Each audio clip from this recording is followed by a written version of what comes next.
اور پھر جب اپریل کے اینڈ پر حلف ہوا، اپریل کے اینڈ پر حلف ہونے کے بعد آج 14 مئی ہے اور آج تک کابینہ تشکیل نہیں ہو پائی۔ جب آنریبل چیف جسٹس امیر بھٹی صاحب کی عدالت میں کیس پر سماعت ہو رہی تھی تو بار بار جب یہ کہا جاتا تھا کہ جو پروسیس ہے صدر کے پاس، جو خط بھیجا گیا تھا گورنر کی طرف سے، تو صدر وہ جو معاملہ ہے اس کے اوپر انہوں نے وزیر اعظم کو بھی خط لکھا ہے اور خط و کتابت جاری ہے، اور کیونکہ 15 دن کا ٹائم ہوتا ہے صدر کے پاس تو صدر 15 دن کے اندر اندر فیصلہ کر دیں گے اور ان کا جو حلف کا معاملہ ہے وہ حل ہو جائے گا۔ عدالت ایک ہی جملہ فرماتی تھی اور عدالت یہ فرماتی تھی کہ یہ بتائیں کہ جس صوبے کا وزیر اعلیٰ نہیں ہے، جس صوبے کی کابینہ نہیں ہے اور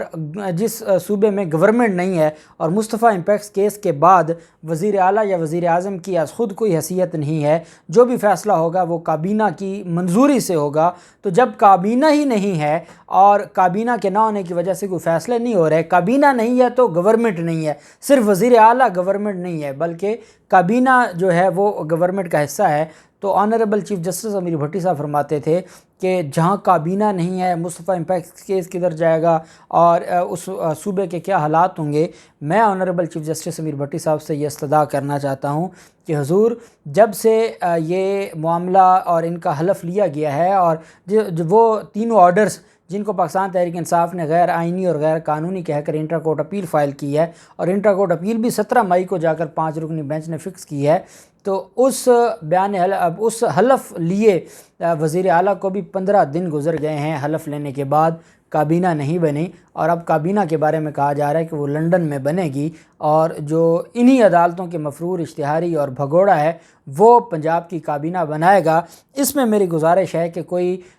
کچھ بچ تو نہیں گیا، کوئی آئین کا آرٹیکل جس کو عدالتوں نے جس پر عمل درآمد نہ کروایا ہو اور رہ گیا ہو، تاکہ یہ پتہ چل جائے کہ حلف لینے کے بعد بھی 15 دن گزر گئے ہیں، کابینہ نہیں بنی اور کابینہ اب لنڈن میں بنے گی اور وہ جو معاملات ہیں وہ نواز شریف طے کریں گے۔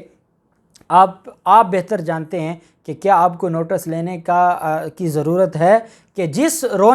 جو عدالتیں جو رونا روتی تھیں کہ آئین کی اور جو صوبہ ہے صوبے میں گورنمنٹ نہیں ہے، تو کیا اب عدالتیں یہ سارا معاملہ ہونے کے بعد بھی ان سے کہیں گی، ان سے پوچھیں گی کہ اس وقت تو بہت آگ لگی تھی، اب کیوں نہیں آپ نے کوئی کابینہ بنائی، اور یہ کابینہ اگر لنڈن میں ایک مفرور اشتہاری نہیں اس کا فیصلہ کرنا ہے تو پھر عدالتیں کس چیز کی جلدی میں تھیں اور 24 گھنٹوں کا ٹائم دے رہی تھی کہ 24 گھنٹوں میں یہ ہو جائے اور اسپیکر حلف لے لے، گورنر لے لے، صدر لے لے، ایڈوکیٹ جنرل پنجاب کو بار بار بلایا جاتا تھا، تو یہ ایک لمحہ فکریہ ہے۔ بہرحال پنجاب کابینہ کی تشکیل سے متعلق پاکستان مسلم لیگ نون کے صدر نواز شریف نے، یہ صدر نہیں ہے یہ قائد ہیں، صدر شہباز شریف ہیں، نواز شریف نے معاملات اپنے ہاتھ میں لے لیے اور اتحادی جماعت کے ساتھ پاور شیئرنگ فارمولے پر حتمی فیصلہ نواز شریف کریں گے۔ آبادی کے لحاظ سے پاکستان کے سب سے بڑے صوبے میں پنجاب میں کابینہ کی تشکیل کا جو معاملہ ہے وہ حل نہیں ہو سکا، جس کے بعد نواز شریف نے سارے معاملات اپنے ہاتھ میں لیے ہیں۔ میں نے آپ کو بتایا تھا کہ نئی کابینہ کے لیے مسلم لیگ لاہور سے تعلق رکھنے والے 8 MPs کے نام شامل کیے گئے۔ لاہور کے MPs میں مخصوص نشستیں بھی خواتین بھی شامل تھیں اور اس میں سیف الملوک کھوکھر جو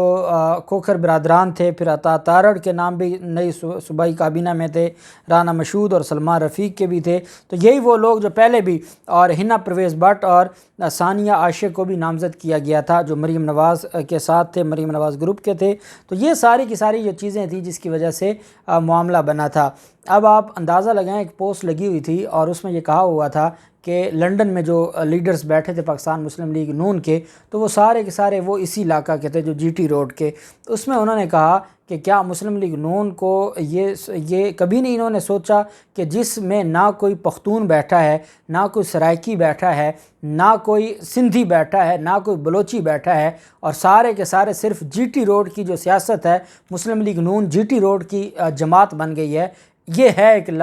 لمحہ فکریہ، سوچنا ضرور ہوگا مسلم لیگ نون کو کہ یہ کیا کر رہے ہیں اور کس طریقے سے یہ سارے معاملات چلا رہے ہیں اور کس طریقے سے یہ ساری چیزوں کو آگے لے کر چل رہے ہیں۔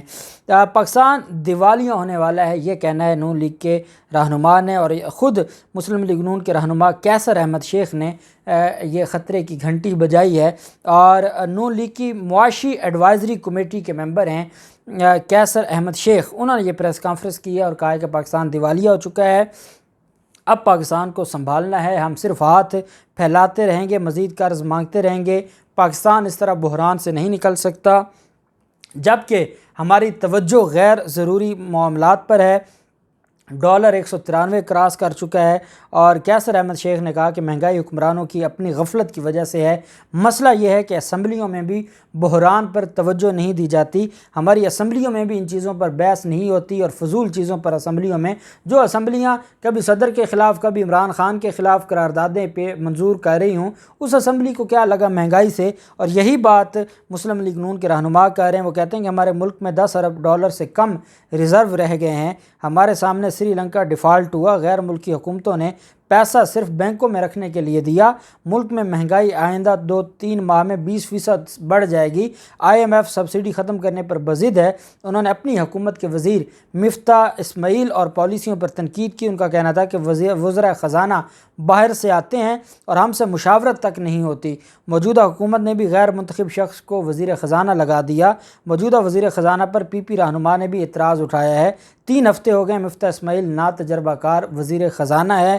کیسر احمد شیخ نے کہا کہ مفتاح اسماعیل کو IMF سے ڈیل کرنا نہیں آیا، کسی بھی منتخب رکن اسمبلی کو وزیر خزانہ بنایا جاتا تو حالات بہتر ہوتے۔ مفتاح اسماعیل کے خلاف بات کرنے سے کوئی فرق نہیں پڑتا، پارٹی کو بتا دیا ہے مفتاح اسماعیل ڈیلیور نہیں کر سکے گا۔ روشن ڈیجیٹل اکاؤنٹ پر ٹیکس لگانا درست عمل نہیں ہے، 1 ماہ ہو گیا حکومت بنے، ابھی تک ہم سے مشورہ بھی نہیں کیا گیا۔ ان کا کہنا تھا کہ پاکستان میں معاشی بحران آ چکا ہے، الیکشن مسئلے کا حل ہے، میثاق معیشت الیکشن سے پہلے ہونا چاہیے، PTI اور نون لیگ کو مل کر معیشت پر کام کرنا ہوگا، معیشت کی بہتری پر توجہ نہ دی تو ملک میں فساد اور خانہ جنگی ہوگی۔ یہ جو ایڈوائزری جو معاشی ایڈوائزری ایک کمیٹی ہے، اس کے ممبر بھی ہیں، سینئر رہنما ہیں مسلم لیگ نون کے، ان کی طرف سے یہ کہا گیا ہے، اور اپنی وزیر خزانہ پر وہ برس پڑے ہیں اور کہا ہے کہ ان کو پتہ ہی نہیں ہے، وہ تجربہ کار ہیں، اور وہ جو خود الیکٹڈ نہیں ہے اس کو وزیر خزانہ لگا دیا گیا ہے۔ تو ابھی بہت آوازیں اٹھیں گی، ان کے اندر سے آوازیں اٹھیں گی، اور قوم دیکھ رہی ہے کہ جو عمران خان کی طرف سے ایک بات چل رہی ہے کہ عمران خان نے کہا ہے کہ ان کو لانے سے بہتر تھا ملک پر ایٹم بم گرا دیتے۔ اصل میں تو ہر پاکستانی دکھ کی وجہ سے یہی کہتا ہے کہ آپ نے ہمارے ملک کو کن لوگوں کے ہاتھوں میں دے دیا، اور اتنا ہی کیا اس عوام کا قصور تھا، کون سا ایسا جرم اس قوم نے کیا تھا، کون سا ایسا گناہ کر بیٹھی تھی یہ قوم، اور سوائے اپنے ملک سے اور اپنے اداروں سے محبت کی اس قوم کا کوئی جرم نہیں تھا، لیکن اس قوم کے ساتھ جو کچھ کیا گیا ہے اور جیسے لوگوں کو مسلط کیا گیا ہے، قوم خون کے آنسو رو رہی ہے۔ اللہ پاک پاکستان کامیاب ناصر ہو۔ بہت شکریہ، اللہ حافظ، پاکستان زندہ باد۔